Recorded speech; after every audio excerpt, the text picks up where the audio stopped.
Bom dia, irmãos. Eu vou começar pedindo que quem tiver com suas Bíblias abra na Epístola de Paulo aos Efésios, capítulo 5.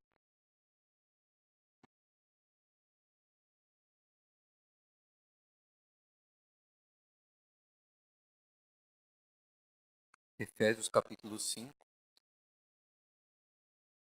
Acredito que é um texto muito conhecido, né? Um texto até, podemos dizer, clássico, quando se trata desse assunto. Mas os irmãos certamente conhecem o texto e sabem que o texto, na verdade, se dirige especificamente a mulheres e a homens casados. E de fato essa vai ser a ênfase da maior parte dos temas que nós vamos abordar aqui, mas é importante que fique claro que aqueles que não são casados nem por isso são assexuados, né? São pessoas desprovidas de masculinidade ou de feminilidade. Então eu gostaria, antes de ler o texto propriamente dito, não vou ler ele todo, o texto seria do 22 até o 33, mas nós vamos ler só um trecho disso, porque esse trecho já é rico o bastante para o tempo que a gente tem aqui. Então, mas antes de ler o próprio texto, eu acho que seria interessante comentar brevemente a situação daqueles que não são casados, né, que não estão no momento ou que talvez até nunca venham a se casar. Por favor, não estou rogando praga sobre ninguém, tá? Os jovens solteiros aí. Mas o fato é que, de fato, por motivos diversos, seja pela pouca idade ou porque ainda não aprove a Deus apresentar o companheiro ou a companheira, ou porque você está divorciado, ou porque você é viúvo, seja qual for o motivo, o fato é que muitos de nós não nos encontramos na situação descrita aqui no texto. Então pode parecer à primeira vista que o texto não tem nada a dizer a essas pessoas, mas isso não é verdade. Eu estou convencido de que o texto apresenta aqui como princípios e como orientações para os maridos se aplica de uma maneira talvez menos óbvia, de uma maneira um pouco diferente, uma maneira adaptada a, a todos os homens, a todas as mulheres. Porque, como eu disse, a, a masculinidade ou a feminilidade não são coisas que só se exercem dentro do casamento, são parte da nossa identidade mais profunda, né? São parte das estruturas com que Deus nos criou, a começar pelo nosso próprio corpo, mas não apenas isso. O homem que não está casado ou até que talvez nunca se case, né? Existem aquelas pessoas a quem Deus chama para uma vida de celibato, de fato. Houve grandes servos de Deus assim, a começar pelo próprio apóstolo Paulo. Esses homens continuam sendo homens e precisam encontrar maneiras de exercer a sua masculinidade no mundo para a glória de Deus, mesmo não tendo uma esposa. E o próprio apóstolo Paulo, em outra parte, nos dá uma dica interessante sobre como fazer isso, né? Quando ele fala, referindo-se a si mesmo, é, como exemplo, né? Ele diz que aquele que é solteiro, que está sozinho, cuida das coisas do Senhor, de como agradar ao Senhor, mas aquele que está casado cuida de como agradar a sua esposa. Mas note que o contraste aqui não é entre a esposa e o Senhor, não é como se o apóstolo Paulo fosse, né, um eremita lá, isolado no deserto, sem contato com outros seres humanos, só se dedicando à sua vida espiritual, como alguns fizeram aí é, desde a Idade Média, na verdade desde antes ainda da Idade Média e fazem até hoje. Não se trata disso. Na verdade, quando nós olhamos para os Atos dos Apóstolos, quando nós olhamos para as próprias epístolas de Paulo, né, o próprio fato de que grande parte do Novo Testamento é composto de cartas que Paulo escreveu a igrejas ou a irmãos individuais, nós vemos que Paulo, na verdade, gastou a sua vida servindo ao Senhor, mas de um modo que envolvia uma grande quantidade de pessoas. Né? o seu esforço evangelístico por judeus, por gentios, o seu cuidado pastoral pela própria igreja. Em tudo isso ele estava servindo, na verdade, a, a um grande número de pessoas. Então a diferença específica entre o homem casado e o homem que não está casado é simplesmente essa. Para o homem casado, que é a quem o texto vai se dirigir em primeiro lugar, o cuidado de uma pessoa específica no mundo, aquela que Deus lhe deu como esposa, se torna mais importante do que todo o resto. Deus deseja que ele exerça o seu amor por essa esposa de uma maneira que a distingue claramente. É um amor concentrado, localizado pela esposa e, em segundo lugar, pelos filhos que tiverem sob sua responsabilidade. Enquanto ao homem que não está casado, vai exercer um amor, digamos, mais amplo, né, mais difuso. Ele vai estar em contato de maneira de maneira amorosa e com espírito de serviço com um número maior de pessoas. Talvez ele dependa muito mais de amizades verdadeiras e profundas e outras coisas do tipo. É uma questão e para essas pessoas Deus vai ser servido em glorificar o seu nome dessa maneira, né? Sem um foco muito específico, mas ainda assim permitindo que esse homem exerça a sua masculinidade também para a sua própria glória. Então, dito isso, vamos ler o texto, né? O versículo 22 começa aqui com instruções para as mulheres, então eu já vou pular essa parte e ir direto para o 25, mas os irmãos sabem, conhecem a história, né? O texto lá, que é um texto bastante impopular, por sinal, que fala sobre a submissão da mulher ao marido.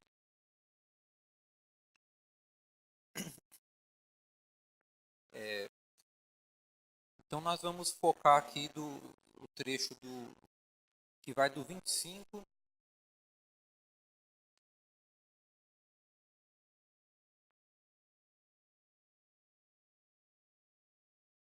do 25 em diante. Então vamos lá. Para não quebrar a continuidade do texto aqui, eu vou ler do 22, mas como eu já disse, a nossa reflexão vai se pautar principalmente na questão do papel dos maridos, que começa no 25. Então o texto diz assim: As mulheres sejam submissas ao seu próprio marido como ao Senhor, porque o marido é o cabeça da mulher, como também Cristo é o cabeça da igreja, sendo este mesmo o salvador do corpo. Como, porém, a igreja está sujeita a Cristo, assim também as mulheres sejam em tudo submissas ao seu marido. Maridos, amai vossa mulher, como também Cristo amou a igreja e a si mesmo se entregou por ela, para que a santificasse, tendo-a purificado por meio da lavagem de água pela palavra, para a apresentar a si mesmo igreja gloriosa, sem mácula, nem ruga, nem coisa semelhante, porém santa e sem defeito. Assim também os maridos devem amar a sua mulher como ao próprio corpo. Quem ama a esposa, a si mesmo se ama, porque ninguém jamais odiou a própria carne, antes a alimenta e dela cuida, como também Cristo o faz com a igreja, porque somos membros do seu corpo. Eis porque deixará o homem a seu pai e a sua mãe, e se unirá à sua mulher, e se tornarão os dois uma só carne. Grande é este mistério, mas eu me refiro a Cristo e à igreja. Não obstante, vós, cada um de per si, também ame a própria esposa como a si mesmo, e a esposa respeite ao marido. Vejam, meus irmãos, que coisa interessante. Todo o texto se desenvolve em cima dessa analogia, né, dessa comparação básica. O que Paulo está dizendo aqui é que tanto o homem quanto a mulher encontram o seu exemplo de relacionamento, o seu exemplo de conduta no relacionamento conjugal, a partir da analogia com a relação entre Cristo e a igreja, né? A tal ponto que aqui no final do texto, Paulo aplica a Cristo e a igreja uma passagem clássica lá do Antigo Testamento, lá do livro do Gênesis, quando, lá do momento da criação, na verdade, né? Quando o texto diz que o homem deixa pai e mãe, se une à sua mulher, tornando-se os dois uma só carne. E Paulo faz uma aplicação bastante inusitada aqui, né, bastante surpreendente, dizendo que isso se refere a Cristo e à igreja. Então, é como se fosse, assim, para quem como eu, né, tem uma formação na área de exatas, é como se fosse uma regra de três, né? Você tem aqui o homem e mulher, o homem está para a mulher como Cristo está para a igreja. Então você faz a, a regra de três e resolve a questão e fica sabendo tudo que o homem tem que ser em relação à sua esposa. É claro que não é, na prática não é tão simples assim, né? Como uma regra de três. A gente não pode tornar a aplicação desse princípio mais fácil do que ela de fato é, porque isso requer muita muita sabedoria da parte de Deus, muita graça, muito conhecimento das Escrituras, muito discernimento de como aplicar isso nas situações cotidianas e práticas da nossa vida. Mas o princípio é exatamente esse. O homem tem que, ele discerne bem o seu papel em relação à sua esposa na medida em que ele reflete dentro do seu casamento a relação entre Cristo e a igreja. E é por isso, né, que o versículo 25 fala exatamente isso. Maridos, amai vossa mulher como também Cristo amou a igreja e a si mesmo se entregou por ela. Agora, isso, isso é a ênfase, né, que nós vemos em muitas reflexões, em muitas pregações a respeito do papel do homem, do papel do marido. Mas notem que o texto não se limita a isso, né? É muito fácil, é relativamente simples você enunciar a regra corretamente, dizer, maridos, seja como Cristo em relação à igreja quando lidar com a sua mulher. É ótimo. Isso é muito importante e é exatamente por onde Paulo começa a se dirigir aos maridos. Mas se a gente ficar nessa dimensão da coisa, no mero imperativo, né, dizer ao homem o que ele tem que fazer, nós vamos estar aquém do texto bíblico. Porque notem que no final do versículo 25, não, pelo menos aqui na tradução que eu tenho, não tem, não tem um ponto, ele tem uma vírgula. E ele começa, depois de enunciar em um versículo o que é que o homem tem que fazer, ele continua falando por mais dois versículos. Aqui o ponto está só lá no final do 27. Então nós não podemos desprezar o que está no meio aí, esses dois versículos que vêm, como se eles fossem um apêndice desnecessário, um complemento meramente retórico, literário, estético do apóstolo Paulo. Na verdade, o que vem depois dessa vírgula aí no final do 25 é extremamente importante, porque tem tudo a ver com um melhor entendimento. Né? Depois que Paulo fala o que é que nós devemos fazer, o versículo 26 começa com para quê, ou seja, ele vai explicar por que a gente tem que fazer, qual é o sentido disso dentro do plano sábio e maravilhoso de Deus. E isso é uma lição muito rica para nós, que nós temos que levar em conta. Porque o para quê sugere um objetivo, né? Sugere o efeito esperado da ordem que ele deu aqui. A questão é, tá, eu vou amar a minha mulher como Cristo amou a igreja, por quê? Só porque Deus mandou e ponto final? Num certo sentido, sim, né? A obediência às vezes requer que a gente Deus às vezes requer que a gente o obedeça sem entender o porquê, mas se ele está explicando o porquê e está explicando qual é o propósito maravilhoso que ele quer alcançar no casamento por essa via, então é algo que nós fazemos bem em prestar atenção. E se nós não fizermos isso, nós vamos estar perdendo uma parte preciosa da lição do texto. Então vejam que interessante, a justificativa que o apóstolo apresenta para que o marido ame a sua mulher como Cristo amou a igreja e a si mesmo se entregou por ela.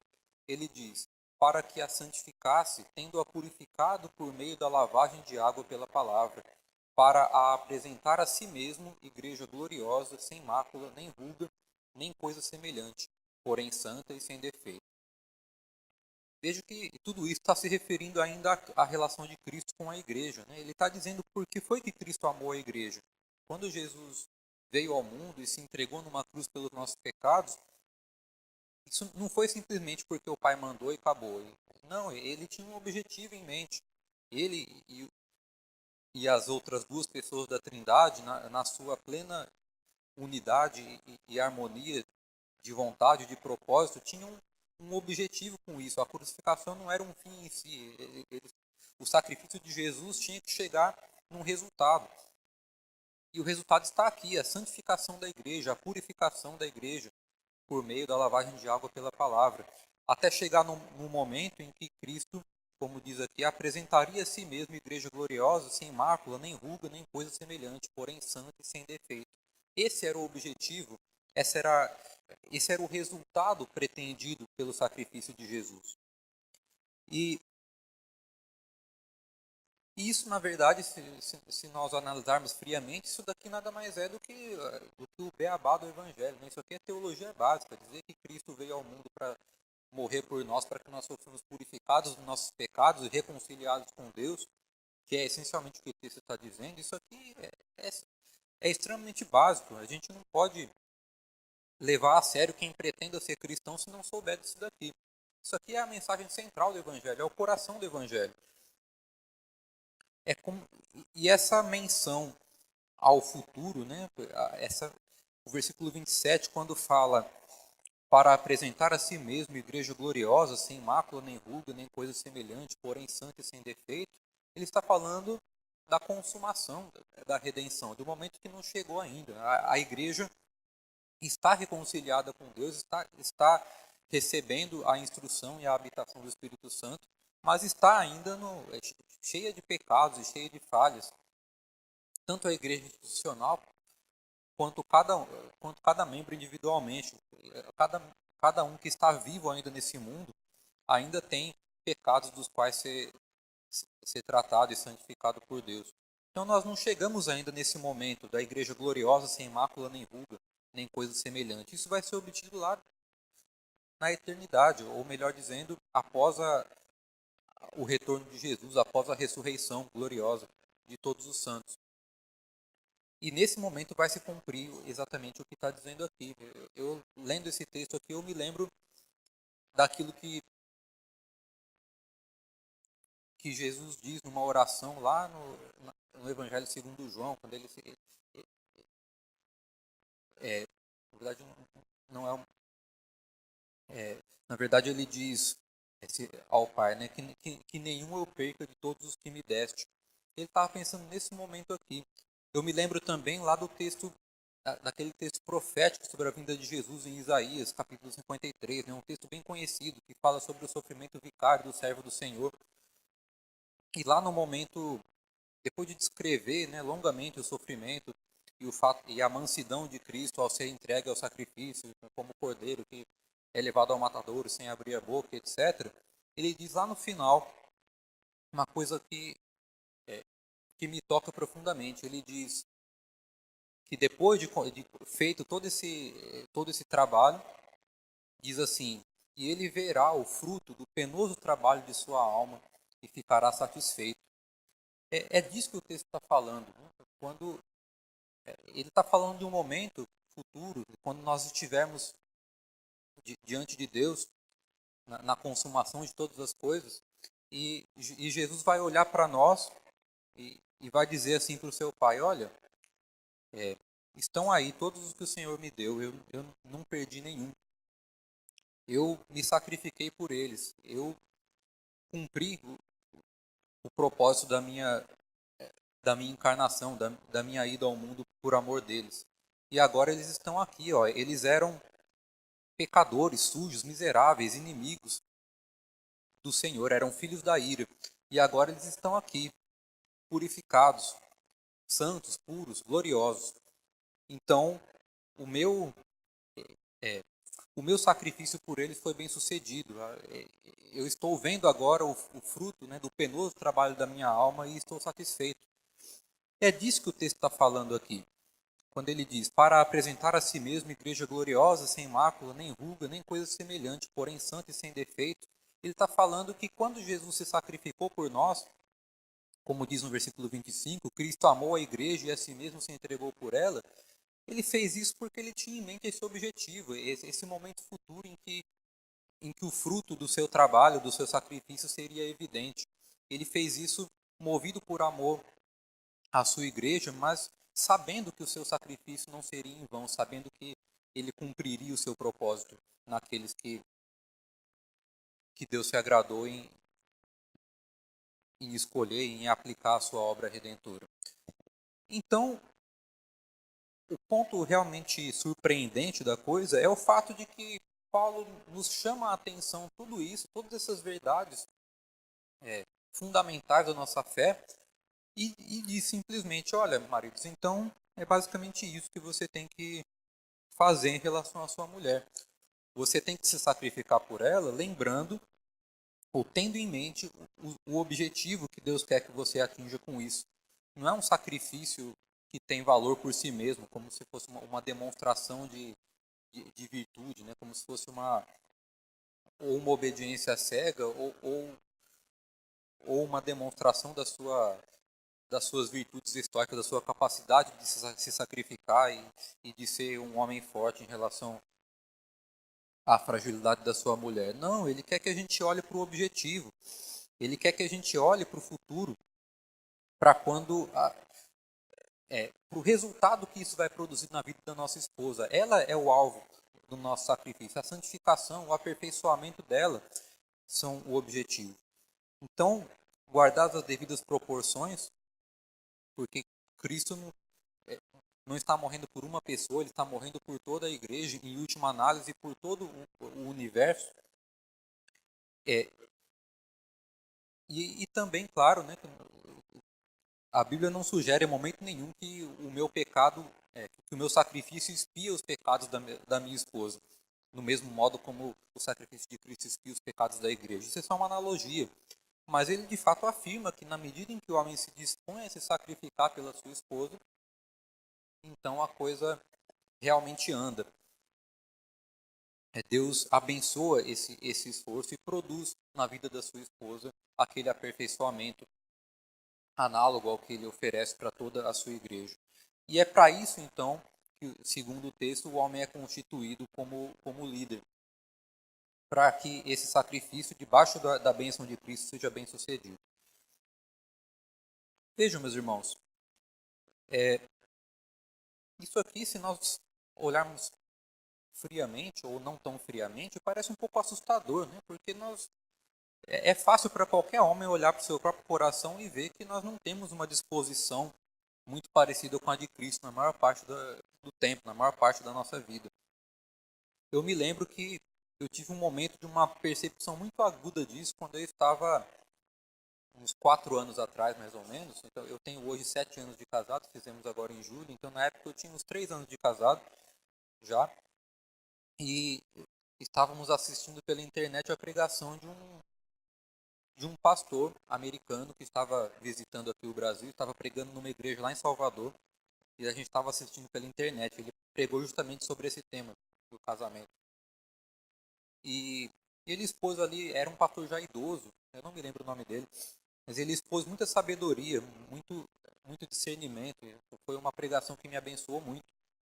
Mas uma coisa em especial que ele disse, eu nunca me esqueci. Ele disse o seguinte, que é muito comum os homens orarem pela santificação da sua mulher nos seguintes termos: Senhor, olha só, ela faz isso, ela faz aquilo outro. Por favor, Senhor, dá um jeito nela, porque eu não aguento mais. E, e ele falou o seguinte: olha, isso não é orar pela sua esposa, isso é orar contra a sua esposa. Não é, se nós queremos orar como Cristo, o modelo da oração de Cristo está lá em 1 João, né? Aquele texto que diz que se alguém pecar, tem um advogado junto ao Pai, que é Jesus Cristo.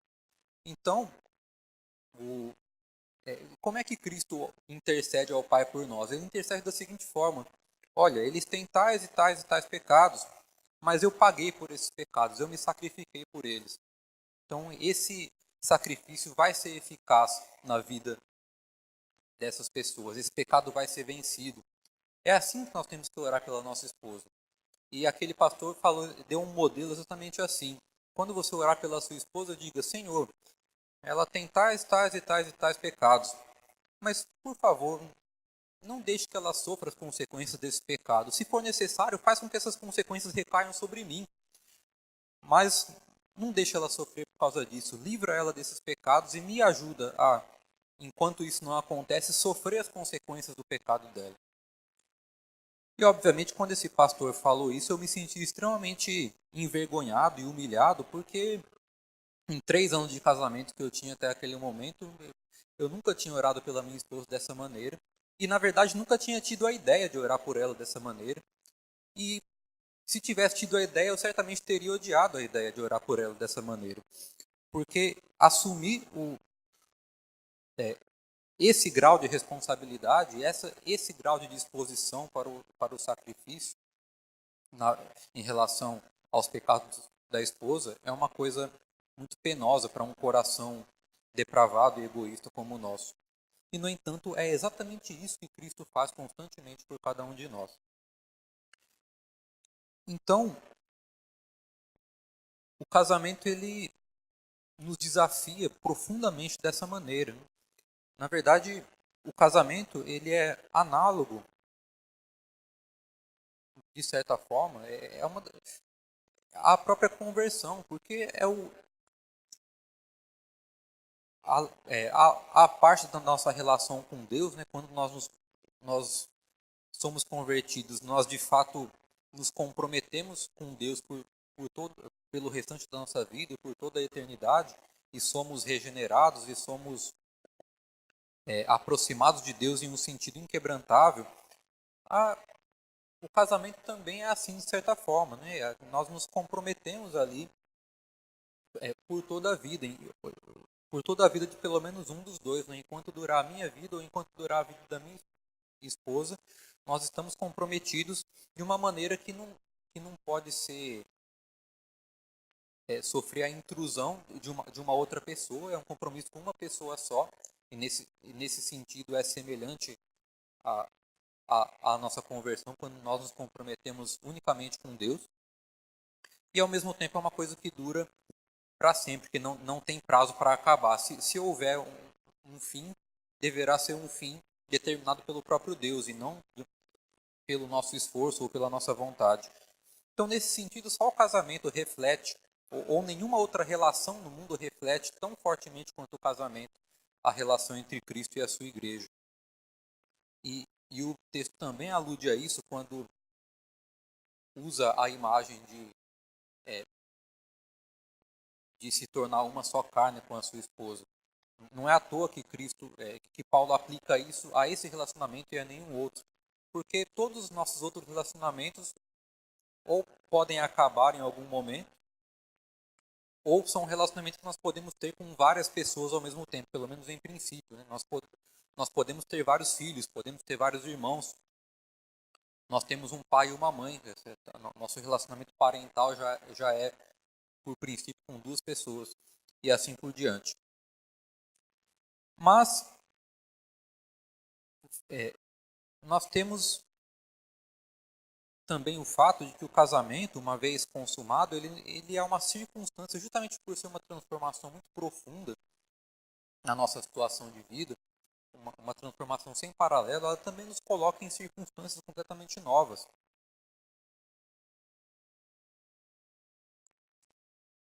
Justamente porque a nossa vida toda é transformada, né? O casamento é uma relação de intimidade sem precedentes. E isso tem um lado muito tenebroso, né? O C.S. Lewis disse em algum dos seus escritos, agora não me lembro exatamente onde, que hoje nós temos uma visão muito romântica, né, do que é a autenticidade.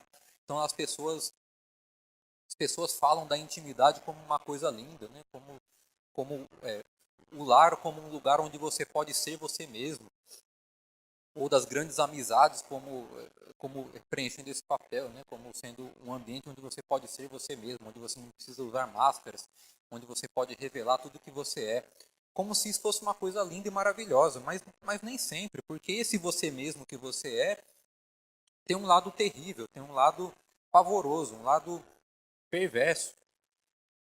Então, o casamento, ao nos colocar nessa situação de intimidade e de proximidade sem precedentes, ele também vai fatalmente expor o pior de nós.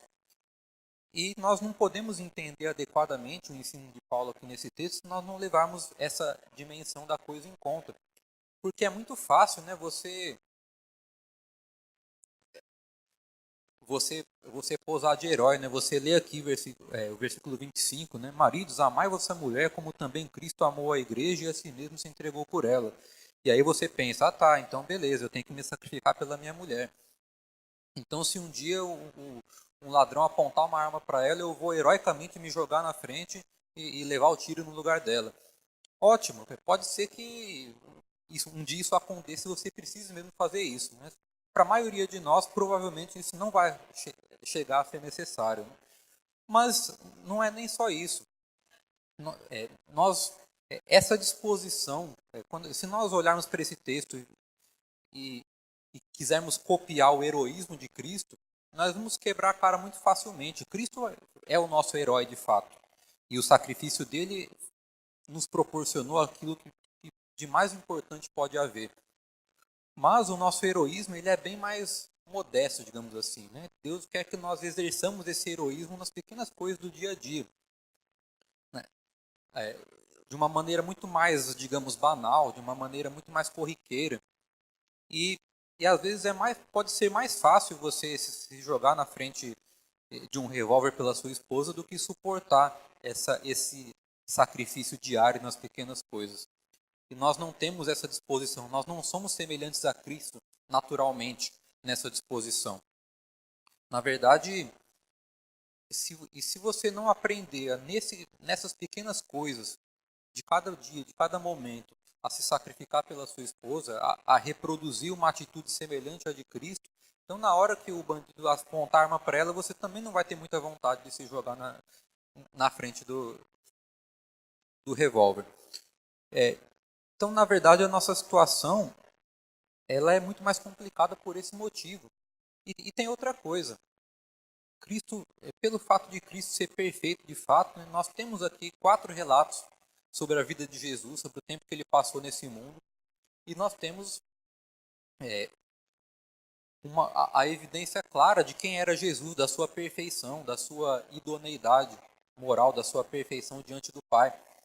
E como ele mesmo disse, né, se dirigindo aos seus adversários, os fariseus, quem de vós me convence de pecado? Quer dizer, várias vezes ao longo dos evangelhos as pessoas tentam acusar Jesus de alguma coisa, mas ele nunca de fato fez nada de errado. E nós, então, quando tratamos Jesus como esse herói, nós fazemos bem, porque ele de fato é isso, porque ele é perfeito, porque ele preenche todos os requisitos. Nós não. Talvez eu pudesse posar de herói se eu morresse por outra pessoa qualquer aí, né? Se uma mulher que eu nunca vi na vida está passando na rua e é assaltada e eu me sacrifico por ela, levo o tiro no lugar dela, aí ela vai chorar lá no meu túmulo e dizer, puxa, ele era um herói. Muito bem. Ela nunca me viu na vida, né? Só me viu naquele momento, então é fácil pensar isso. Agora, é uma coisa muito diferente você convencer a sua esposa de que você é um herói. Pelo simples motivo de que a sua esposa conhece o pior de você. Então, Deus não quer que nós homens exerçamos aqui a nossa analogia com Cristo dessa maneira, posando de super-homens para nossas esposas. Até porque isso não tem a menor chance de funcionar. Né? Jesus disse que não tinha pecado e ninguém conseguiu provar o contrário. E se eu disser para os irmãos aqui, eu não tenho pecado, a norma vai ter argumentos imbatíveis contra essa tese. Ela conhece o pior de mim. Porque isso é parte do que Deus quer para o casamento. Né? Se Deus quer que você conquiste o respeito e a admiração da sua esposa, não é com base na ocultação dos seus defeitos, porque isso é absolutamente impossível. Na verdade, é importante que isso fique claro, porque é uma coisa de uma importância, uma relevância muito concreta.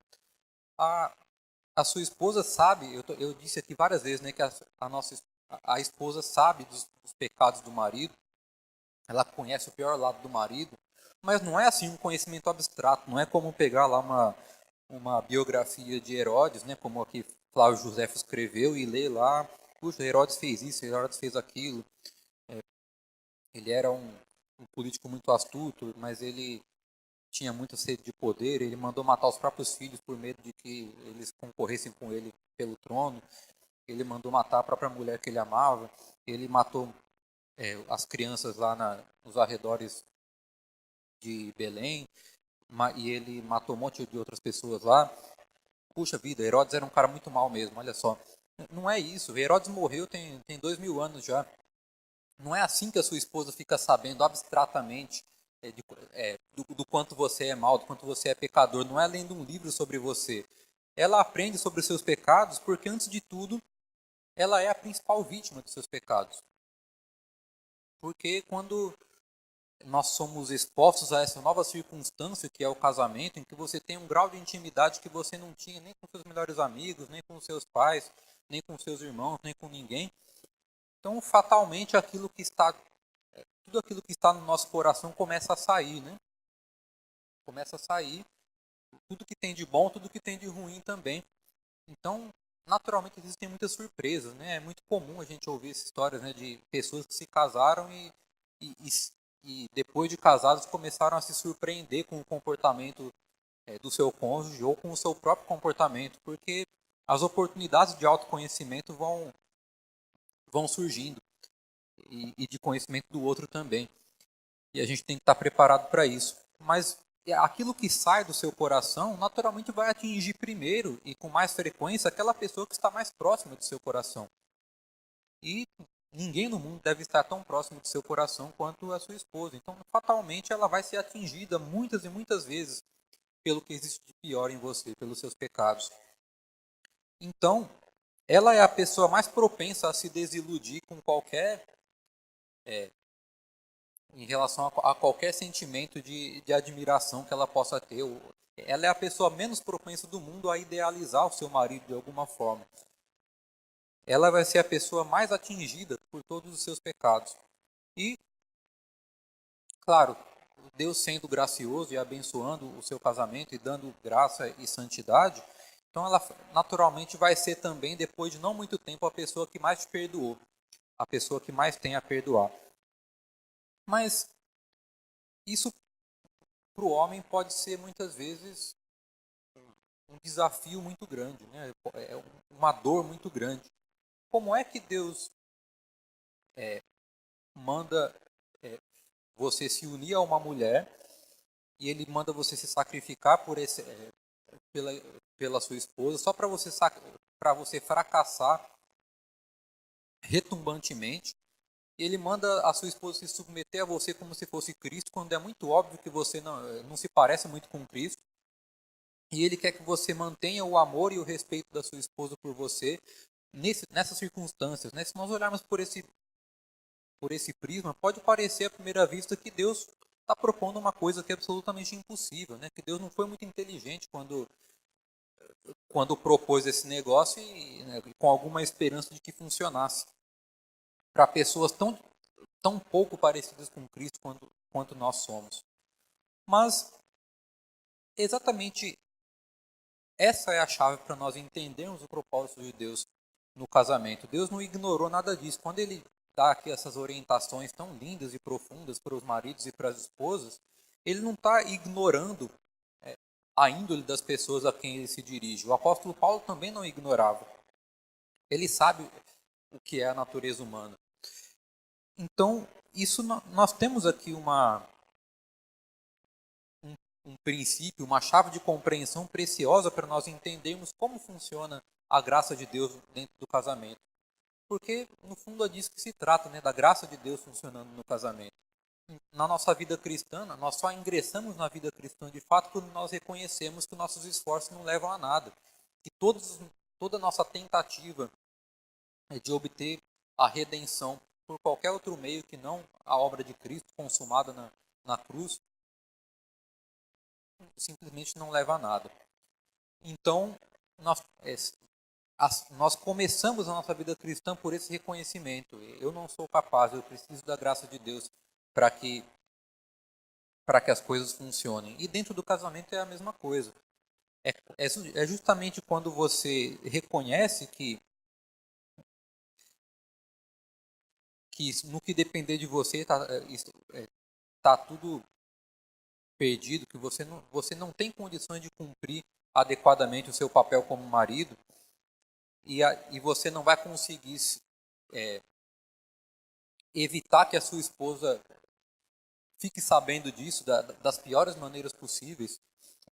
É realmente a partir desse momento que a graça no casamento passa a fazer sentido, que você passa a perceber a importância dela e você passa a perceber que tudo isso que Paulo está apresentando aqui nada mais é do que uma grande armadilha contra as suas pretensões de obter um bom casamento pelos seus próprios esforços, pela sua própria disposição sacrificial, pelo seu heroísmo, pela sua capacidade de manter acesa a admiração da sua esposa por você, por aquilo que você é, à parte da graça de Deus. Porque veja, o texto ele traz uma implicação muito clara que é importante que nós entendamos a respeito dos papéis dentro do casamento. Né?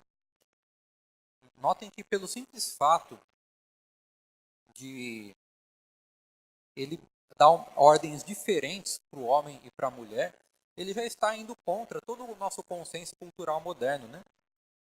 Quando eu já tive muitas experiências nesse sentido de ouvir pessoas que não são cristãs falando sobre o casamento, e infelizmente essa é uma mentalidade que às vezes penetra na igreja, que nós não percebemos com suficiente clareza. É muito comum que a gente ouça assim, né? Os casamentos no mundo funcionam, entre aspas, de duas maneiras. Ou a pessoa com personalidade mais forte domina a mais fraca. Então você pode ter aquele homem machão que deixa a mulher totalmente apagada. Ou uma mulher muito mandona com um marido bonzinho e tal, que deixa ela fazer tudo que ela quer. Ou então, assim, isso nos casos um pouco piores, né? Ou então quando são pessoas mais razoáveis, né? Um pouco mais sensatas, mas com aquela sensatez ainda tipicamente mundana, pessoas vão dizer, não, esse negócio de papéis diferentes não funciona não, submissão feminina, para quê? Não, isso é muito opressor, não, o negócio é cada um, o casal tem que aprender a dialogar, né? O homem e a mulher tem que sentar e chegar num acordo, não tem esse negócio de não ficar mandando no outro não, que coisa horrível. Mas e dizer assim, né, não, você não pode ser egoísta, você tem que saber ceder de vez em quando. Às vezes um cede, às vezes o outro cede, e assim a coisa vai funcionando. Mas vejam, meus irmãos, isso é exatamente uma maneira de nivelar, né, de tratar o papel do homem e o papel da mulher como idênticos. Então, a Bíblia é mais sensata, é mais concreta, é mais realista do que isso, quando fala sobre os papéis do homem e da mulher no casamento. Pelo simples fato de dar ordens diferentes, né, quando ele diz mulher, submeta-se ao seu marido. Marido, sacrifique-se pela sua mulher. São coisas diferentes. Ele está dizendo que os papéis não são os mesmos. É claro que tem alguma sensatez, como eu disse, de você dizer simplesmente não devemos ser egoístas. Mas a Bíblia é mais específica do que isso. Não basta você não ser egoísta. O altruísmo em si não é suficiente para nos livrar do pecado. Porque o texto nos permite entender que existem pelo menos duas maneiras de você não ser egoísta. Né? Você pode não ser egoísta se sacrificando, ou você pode não ser egoísta se submetendo. Você pode ser egoísta sendo, sendo impertinente, confrontando a autoridade do outro, do marido no caso, ou você pode ser egoísta se recusando a se sacrificar. São duas maneiras diferentes e, na verdade, incompatíveis. Você não pode fazer as duas coisas ao mesmo tempo. Então, não é suficiente que não haja egoísmo. Né? Assim, a Bíblia é mais específica. Ela diz para a mulher que ela tem que abrir mão do seu egoísmo se submetendo à autoridade do seu marido. E ela diz ao homem que ele tem que abrir mão do seu egoísmo se sacrificando pela sua mulher. Então, ela abre mão da autoridade, ele abre mão do conforto. São duas coisas diferentes e incompatíveis. A mulher não pode decidir ser egoísta, ou melhor, a mulher não pode decidir abrir mão do egoísmo se sacrificando pelo seu marido. O marido não pode abrir mão do egoísmo se submetendo à sua mulher. São posturas que subvertem a estrutura da criação, o modo como Deus planejou o casamento, e que não levam a nada. E não levam a um casamento bem sucedido, embasado na graça de Deus. O que isso mostra, meus irmãos, é que é possível você não ser egoísta e ainda assim estar profundamente em pecado, né? Uma das consequências da doutrina da depravação total é exatamente essa, né? Nós não podemos cair na, nessa ideia ingênua de que o egoísmo é ruim e o altruísmo é bom. Na verdade, o seu altruísmo pode ser tão perverso e tão desafiador das leis de Deus quanto o seu egoísmo. E se nós não entendermos isso, nós não vamos ter uma perspectiva correta sobre o que Deus quer para o nosso casamento. E então, no caso do homem, nós temos que entender algumas coisas. Nós temos que aprender, nessa disposição sacrificial está incluído você tratar o seu pecado como sendo mais fundamental que o pecado da sua esposa. Pelo menos no que diz respeito a você. Mas não só. Lembre-se que lá em 1 Pedro 3,7, que é um versículo único, né, em que Pedro se dirige aos maridos e dá algumas instruções. Infelizmente, eu não vou ter tempo de discorrer mais sobre esse versículo, mas é um versículo muito rico, é um versículo que eu acho que todo marido cristão deveria decorar e recitar para si mesmo diariamente e meditar sobre ele. Mas eu vou mencionar uma única coisa que ele diz no final do versículo. Ele dá um monte de instruções, né? Viver a vida comum do lar, com discernimento, tendo consideração para a sua mulher, para com a sua mulher como parte mais frágil, tratar com dignidade, porque sois juntamente herdeiros da mesma graça de vida. E aí ele termina dizendo, para que não se interrompam as vossas orações. Note que ele não disse nada parecido em relação à mulher. O que ele diz é que quando você, homem, não trata a sua mulher com dignidade, levando em conta a igualdade que vocês têm diante de Deus como herdeiros da mesma graça de vida, isso prejudica a relação de vocês com Deus. Isso quando ele fala em interromper as orações, a implicação é essa. A nossa comunicação com Deus fica terrivelmente prejudicada por causa de uma má liderança que o homem exerce sobre a sua esposa. Então, nós temos que aprender a nos sentir responsáveis pelo pecado da nossa esposa. Então, isso vai mudar, por exemplo, como eu já mencionei, o modo como você ora por ela. Você não vai mais olhar para o pecado dela e se considerar, antes de tudo, uma vítima daqueles pecados. Você vai se considerar responsável por eles, porque é sua função como líder zelar diante de Deus para que esses pecados sejam vencidos. Como diz Paulo lá em outra passagem, né, vencer o mal com o bem. Isso, isso tem que ser um lema na vida do marido. Você vencer o mal do seu próprio coração e do coração da sua esposa com o bem. É sua responsabilidade liderá-la de modo que ela seja bem-sucedida em vencer o mal dentro do seu próprio coração. Eu gosto muito de um livro que eu terminei de ler recentemente, li junto com a minha esposa, de um autor cristão chamado Lou Priolo. O livro se chama Maridos Perseguindo a Excelência. E é um homem que tem muita experiência em aconselhar casais dentro dos parâmetros bíblicos. Diz muita coisa relevante, muita coisa de fato muito útil nesse livro. E eu gosto muito de um momento do livro em que ele conta que é muito comum, ele sempre recebe pessoas cheias de reclamações em relação ao outro, né? Então, para mim, foi muito instrutivo uma coisa que ele disse, que sempre que um marido chega e começa a se queixar da sua mulher, minha mulher é assim, é assado, faz isso e aquilo, comete esse pecado, aquele outro, e eu não sei mais o que fazer. E ele diz para o homem o seguinte, olha, só tem, de fato, o comportamento da sua esposa é uma coisa horrível. Só tem uma explicação para isso. Ela está sendo mal liderada. E, de fato, essa é a perspectiva correta. Essa é a perspectiva que a Bíblia nos apresenta sobre o papel do homem. Nós precisamos ter em mente a nossa responsabilidade. Assim como Cristo assumiu a responsabilidade pelos pecados da igreja, uma coisa que ele não tinha nenhuma obrigação de fazer, porque ele mesmo não tinha pecado. Mas se ele fez isso, quanto mais nós, né, que somos tão pecadores quanto a nossa esposa, e temos essa incumbência colocada diante de Deus de ajudá-la a vencer esses pecados. E desenvolvendo essa percepção, nós vamos ser capazes de liderá-la melhor. Então, é importante que a gente entenda toda essa dimensão da coisa, porque Só assim nós vamos entender que o casamento sem Cristo é uma tremenda enrascada. Uma vez, alguns anos atrás, eu estava conversando com um conhecido que não era cristão, não é que eu saiba, eu não tenho contato mais com ele hoje, mas ele é um homem mais velho do que eu, uns 20 anos mais velho, que é casado, e ele estava me contando que na idade dele, né, ele tem muitos amigos que se casaram e se divorciaram, alguns deles até mais de uma vez. E ele me contou assim, olha, já me aconteceu inúmeras vezes de ter que conversar com amigos que tinham acabado de se divorciar ou que estavam em vias de se divorciar. E é uma coisa muito triste. E eu, querendo aproveitar, né, a oportunidade de aprender um pouco e a experiência dele, né, com situações desse tipo, perguntei, então me diga aí, né, já que você conhece muita gente nessa situação, o que é que leva um homem a se separar da sua mulher? Quando eles sentam para conversar com você, o que é que eles dizem?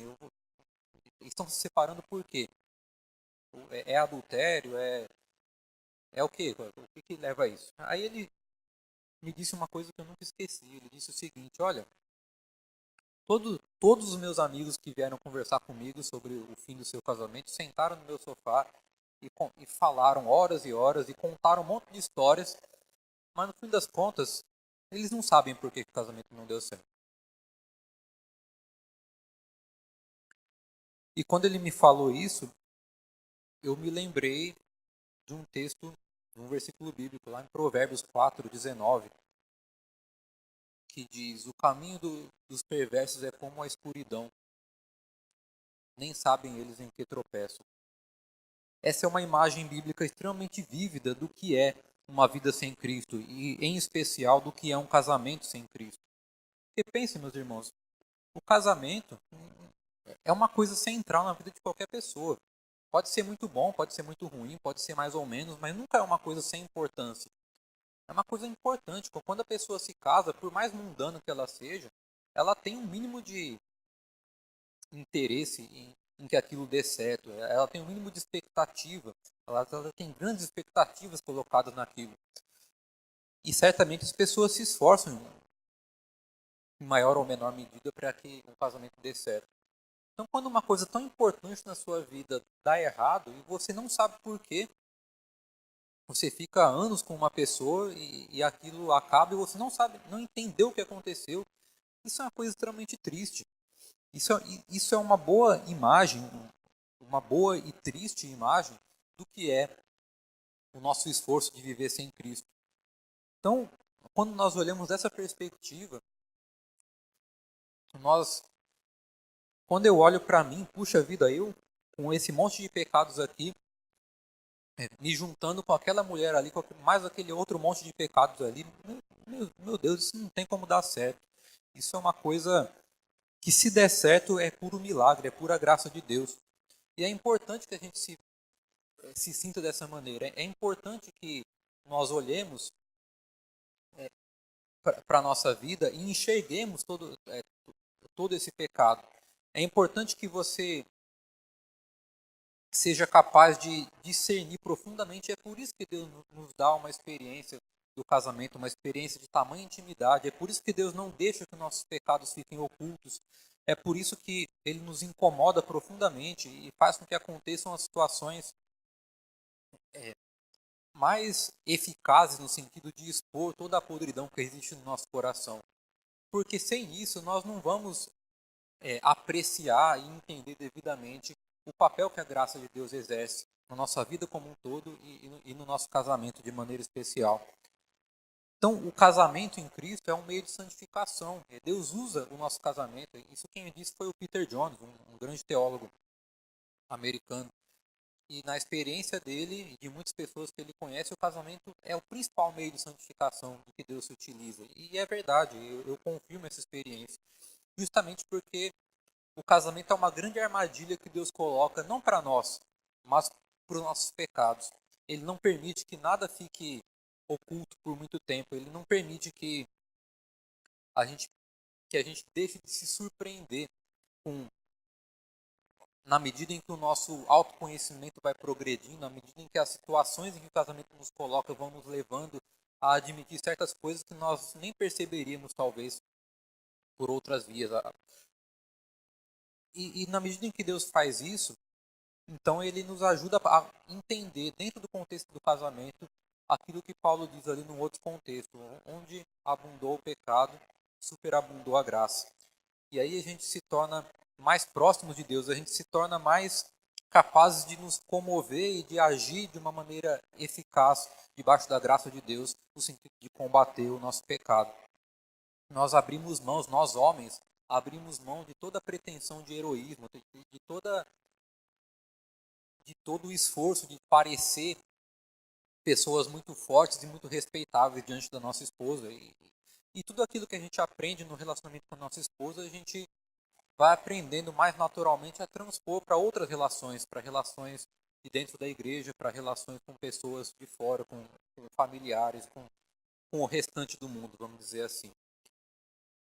Então, nós aprendemos, o casamento é uma grande oportunidade de nós aprendermos o quanto é profundamente equivocada aquela ideia superficial da graça que nós muitas vezes trazemos de uma vida menos profunda com Deus, de um discernimento teológico mais pobre e assim por diante. Aquela ideia de que a graça de Deus é um negócio que nos reconcilia com Deus e faz com que a gente vá para o céu depois que morre, mas sem que isso faça grande diferença enquanto nós estamos aqui. Não é verdade. Cristo é uma parte fundamental, ele é a pessoa mais importante em qualquer casamento, ele é a condição para que qualquer coisa funcione, porque sem ele não existe perdão autêntico, os ressentimentos vão se agravando, a, a, a desesperança vai tomando conta, mesmo quando o casamento não termina em divórcio, mesmo quando Deus permite que o amor ainda permaneça, mesmo quando as coisas superficialmente dão certo, mesmo quando o casal encontra maneiras de diplomaticamente negociar todos os pontos de conflito e ir levando, mas os ressentimentos vão se acumulando, os pecados não são tratados de fato, não são extirpados no nosso coração, e isso pode gerar friezes, pode gerar uma série de outras coisas. Mas Deus não quer isso para nós. O que Deus quer é um casamento realmente rico, um casamento que reflita num nível profundo, desde o emocional até o espiritual, passando pela santificação, passando por todas as dimensões da vida. Deus quer que nós tenhamos um casamento que de fato reflita profundamente, que se pareça com a relação de Cristo pela sua igreja, sem que com isso nós tenhamos qualquer pretensão de que nós somos tão bons quanto Cristo em gerar isso, porque Cristo é insubstituível dentro do casamento também. Nós não podemos olhar para esse texto como sendo como se Cristo pretendesse de fato que nós precisemos ser perfeitos para que o nosso casamento funcione como Cristo. A nossa esposa não deve olhar para nós e esperar que nós hajamos sempre como Cristo. Na verdade, se nós analisarmos friamente, nós temos que ter uma certa pena da nossa esposa, porque a situação dela também não é nem um pouco fácil. Se é difícil para você se comportar como Cristo, é igualmente difícil para ela se submeter a um homem que não é Cristo como se ele fosse. Isso é terrivelmente doloroso para uma mulher. Cada vez que você usa da sua liderança, da sua autoridade contra ela, e isso vai acontecer muitas e muitas vezes, isso é muito doloroso. E a esposa também precisa de muita graça. E ter consciência disso, perceber o quanto você é pecador e quanto você erra contra a sua esposa, vai ajudar também a buscar mais graça diante de Deus e a receber isso, a orar com confiança, com a confiança de que é isso que Deus quer para o nosso casamento. É assim que Deus resolve essa armadilha insolúvel que é o casamento. E é assim que Deus é servido e ser glorificado nela. Porque enquanto e na medida em que nós ainda temos alguma pretensão que a coisa pode dar certo pelo nosso esforço, nós não estamos glorificando a Deus devidamente. Mas quando você olha para trás, eu já com 7 anos de casado, olho para trás e penso no que eu era 7 anos atrás, no que ela era 7 anos atrás, e penso no que nós somos hoje, eu olho para minha esposa e vejo que ela é uma mulher mais santa, mais sábia, mais pura, mais mansa, com mais facilidade de se submeter, com mais facilidade de ter paciência comigo nas minhas fraquezas e até nos meus pecados contra ela. Coisas que não eram possíveis, que não eram imagináveis 7 anos atrás, grandes vitórias que Deus nos deu. E você olha para isso e diz, não, sem dúvida não fui eu, não foi ela que produziu isso é Cristo na nossa vida. E isso nos leva a uma postura humilde, uma postura grata, uma postura que de fato agrada a Deus. É claro que nós temos muito que melhorar em muitas coisas, e vai ser sempre assim até o último dia do nosso casamento, seja lá quando for. Espero que demore bastante. Mas o fato é que Deus gosta de ser adorado e glorificado dessa forma. E Ele faz tudo isso justamente para que, no fim das contas, não só nós vivamos melhor, tenhamos um casamento cada vez melhor, cada vez mais feliz, cada vez mais grato a Deus, em que Deus está cada vez mais presente de maneira atuante, de maneira visível, palpável. Mas porque é assim que Ele é glorificado, é assim que Ele faz para que a glória fique sendo exclusivamente dele, como deve ser. Amém.